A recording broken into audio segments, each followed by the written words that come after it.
magistrado debidamente capacitado y perfeccionado va a brindar un mejor servicio a la administración de justicia y por ende a la sociedad y por último al Estado mismo.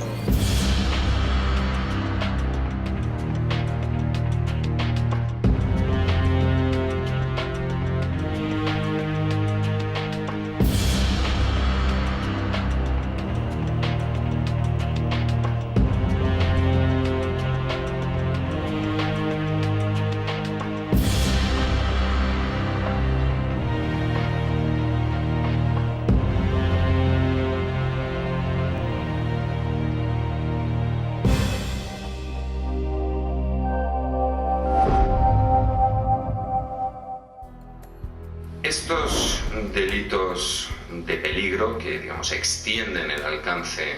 del ordenamiento jurídico penal y que dan lugar a la denominación del derecho penal como un derecho penal del riesgo, han sido cuestionados muy intensamente por parte de la doctrina. De hecho, es mayoritaria la percepción, al menos en la doctrina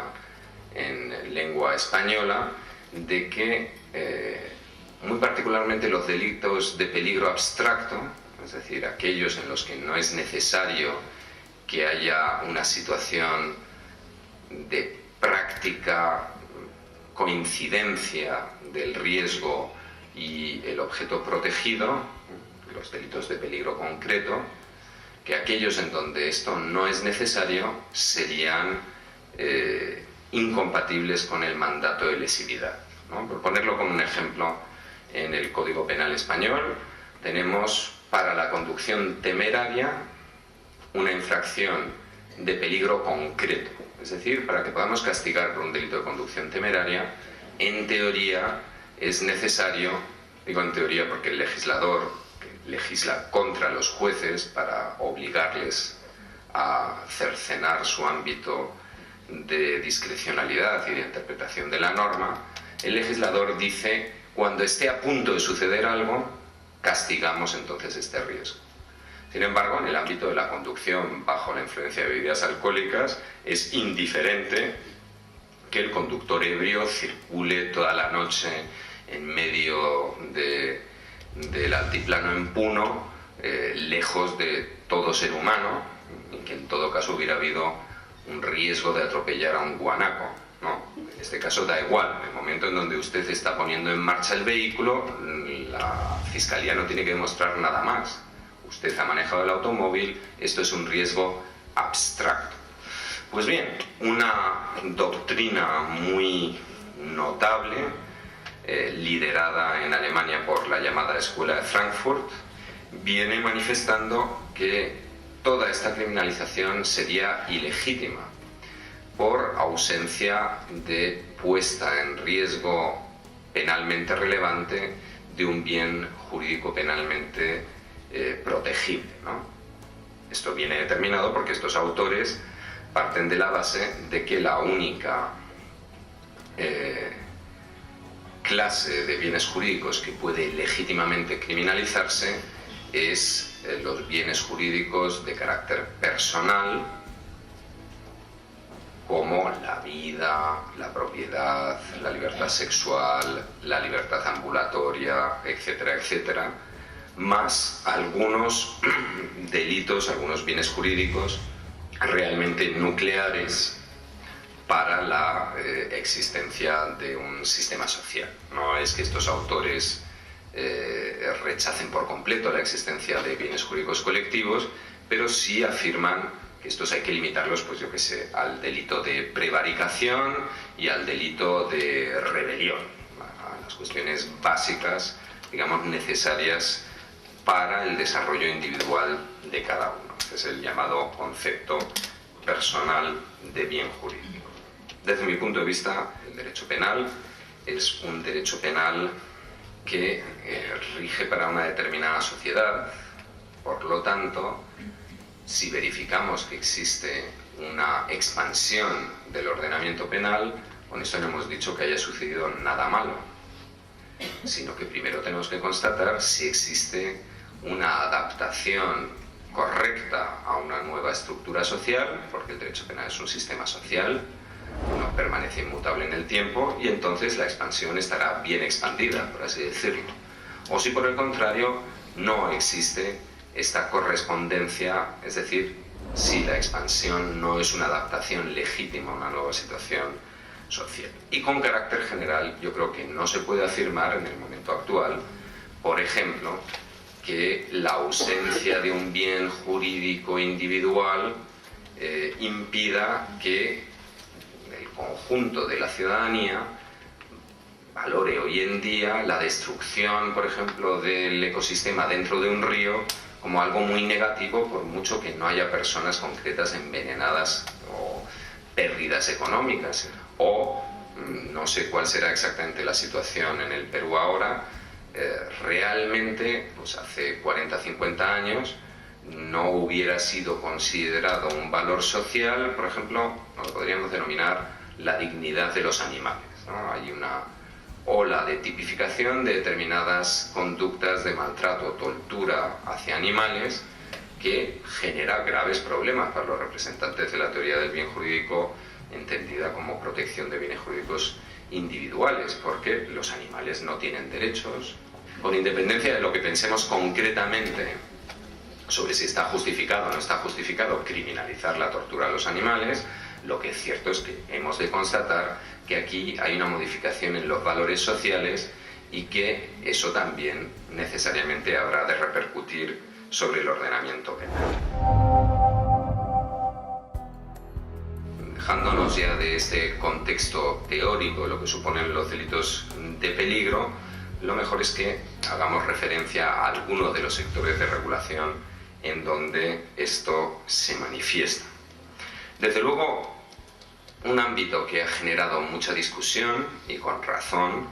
como veremos, son los delitos o todo el derecho penal del medio ambiente.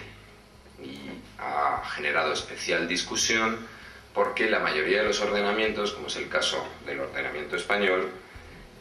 se formulan los delitos contra el medio ambiente ahora,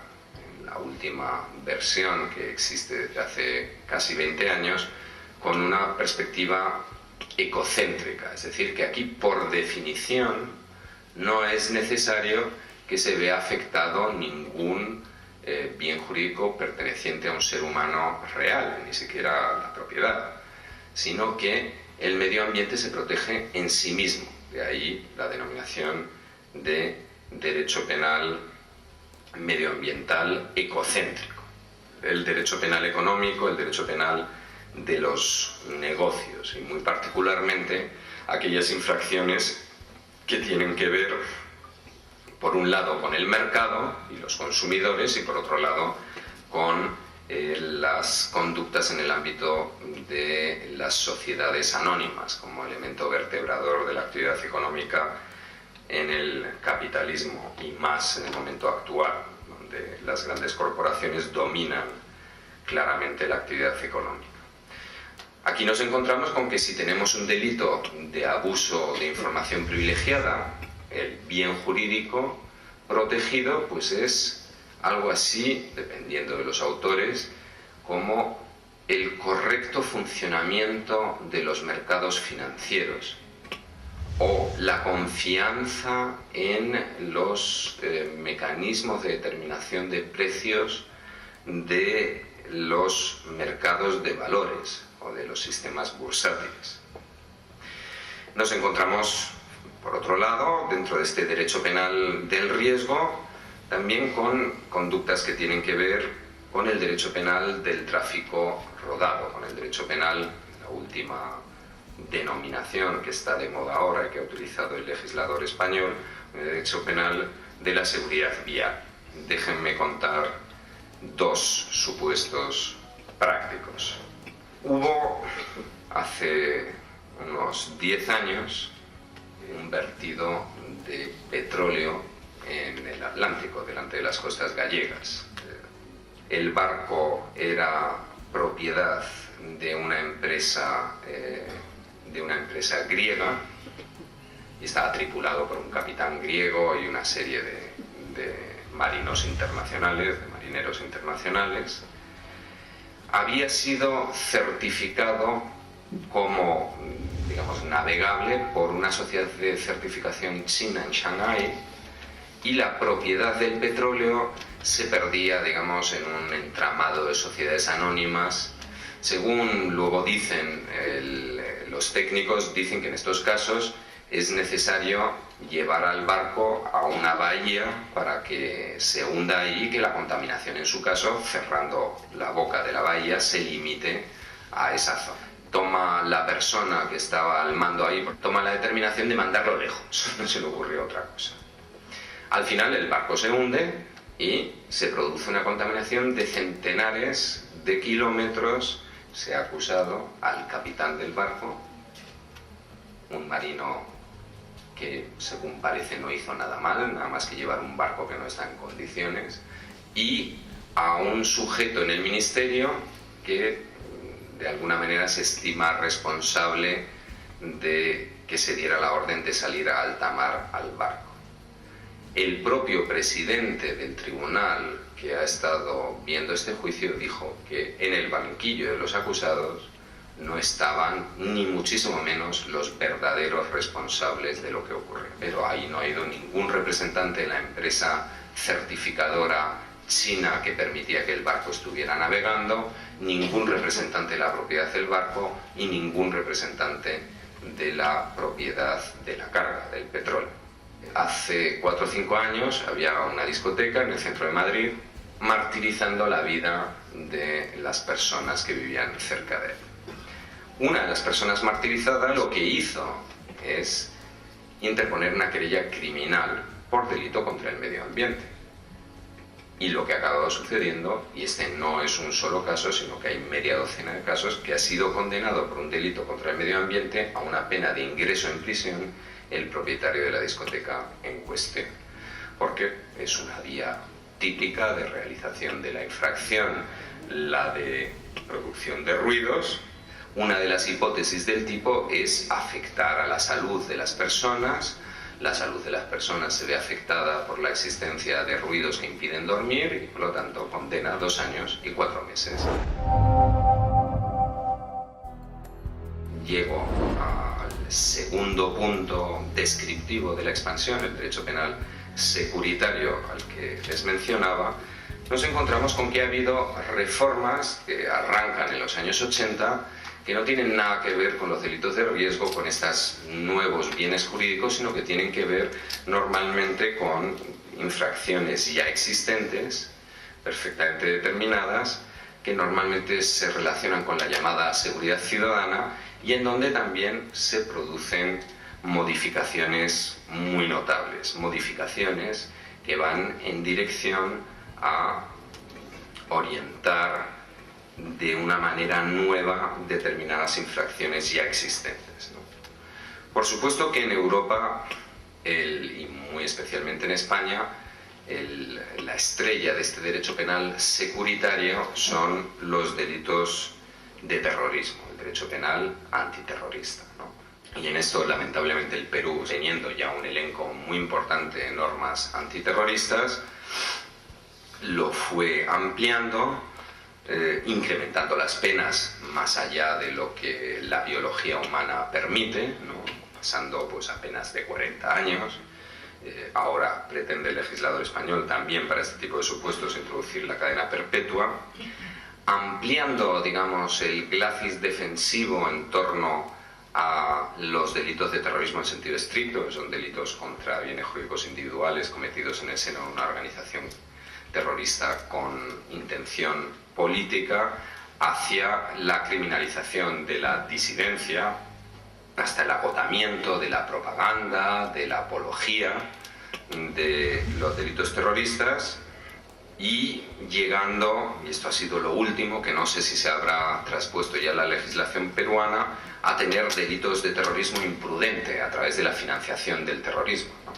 En España tenemos ahora, desde hace 1 año y medio, un delito de financiación imprudente del terrorismo, que ya parece una aberración, un delito imprudente de terrorismo. Por supuesto, la estrella, aparte del terrorismo, en este sector de la expansión securitaria es el derecho penal de drogas, ¿no? Donde nos encontramos con que, por ejemplo, conforme al derecho penal de mi país, es desde luego mucho más grave entregar 200 gramos de cocaína que matar a una persona por imprudencia, o incluso, este es el ejemplo que suelo poner porque es muy gráfico, tenemos un delito indubitado de los del núcleo duro, que es el delito de aborto contra la voluntad de la madre, no el delito de aborto donde hay conflicto entre la voluntad de la gestante y la vida del nasciturus, sino el delito de aborto cuando se ataca a la gestante para interrumpir su embarazo. Es decir, visualicemos, aunque solo sea unos segundos porque es muy desagradable, a un individuo que ataca a una mujer que está embarazada, la golpea en el vientre hasta que le produce lesiones tan graves que pierde el fruto de la concepción, ¿no? Un delito monstruoso. Bueno, pues este delito tiene potencialmente una pena inferior, conforme al Código Penal español, que la entrega de sustancias como cocaína cuando la cantidad no es demasiado pequeña, ¿no? Tenemos también, por supuesto, tanto en el Perú como en Noruega, como en Australia, como en todo Occidente, es una evolución convergente, una modificación del derecho penal sexual en lo que se refiere a las conductas que afectan a menores, incluyendo la pornografía, la producción de pornografía, la posesión de pornografía infantil, hasta el punto de que puede llegar a ser, y de hecho en algunos ordenamientos es criminalizada, la pornografía infantil tipo avatar, ¿no? Es decir, la que es generada por completo por medios artificiales, a través de computadoras, donde en ningún momento se ha abusado de ningún niño para producirlo, con un argumento, digamos, de persecución de la génesis del mercado, ¿no? Primero se dice, el individuo, por supuesto, que produce la pornografía, para ello abusa de unos menores concretos. Eso es un delito en sí mismo. El que la distribuye, aunque él mismo no haya abusado, pues es obvio que está en la misma cadena de distribución de estos contenidos que hacen posible que existan los abusos de los menores. El que la posee, aunque él mismo no haya participado en la producción de ese material pornográfico, por lo tanto no haya participado de ningún modo en los abusos necesarios para producirlo a los menores, de todas maneras genera la demanda y por lo tanto está de alguna manera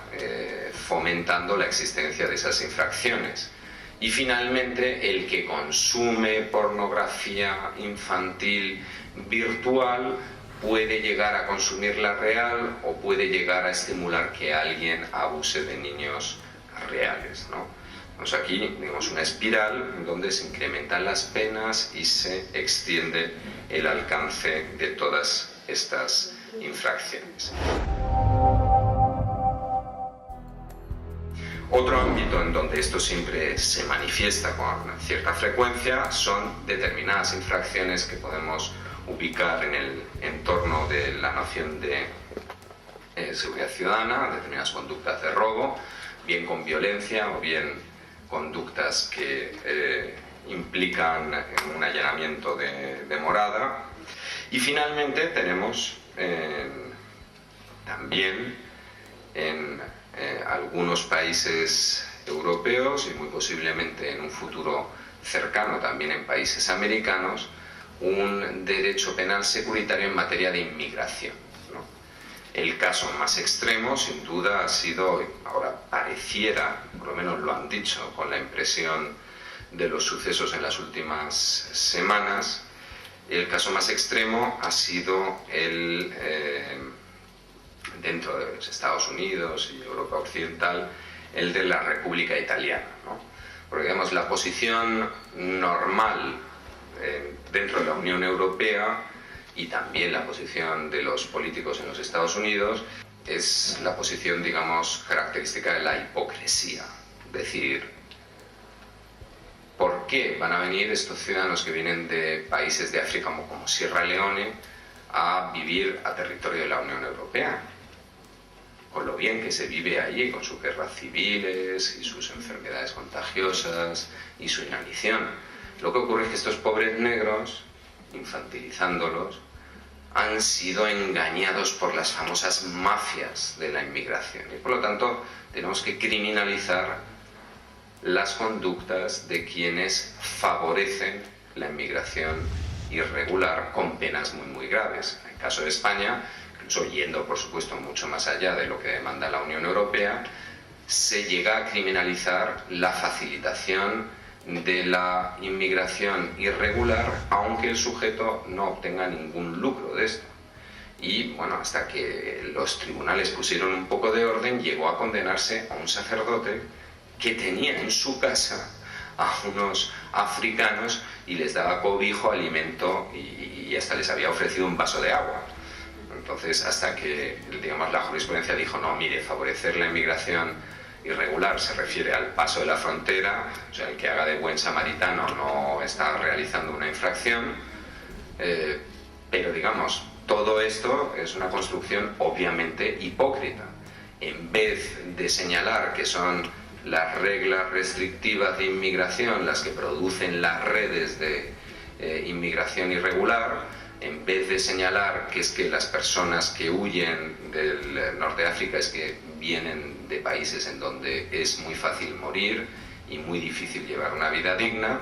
lo que hacen los legisladores europeos es practicar la hipocresía, es decir, hay unas mafias que engañan a estos pobres infantilizando a los migrantes como si fueran estúpidos y como si nosotros no, quiero decir, muy particularmente los españoles y los italianos en general, todos los europeos no hubiéramos migrado a este continente continuamente sin que nadie nos dijera que nos habían engañado ni que fuéramos sometidos al derecho penal,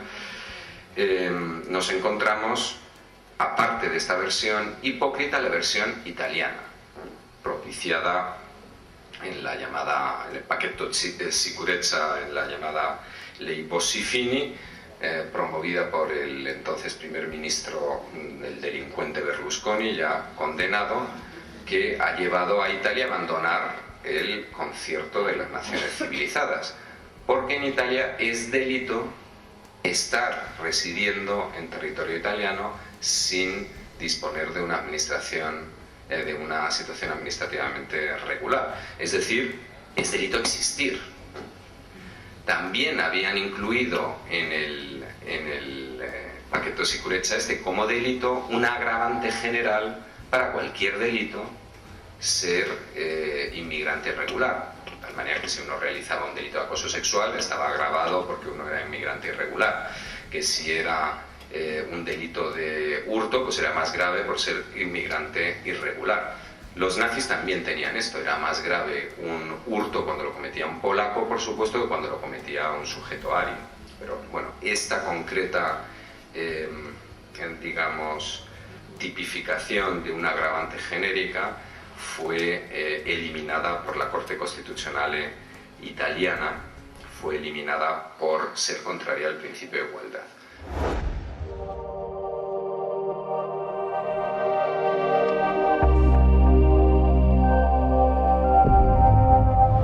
Un magistrado debidamente capacitado y perfeccionado va a brindar un mejor servicio a la administración de justicia y por ende a la sociedad y por último al Estado mismo.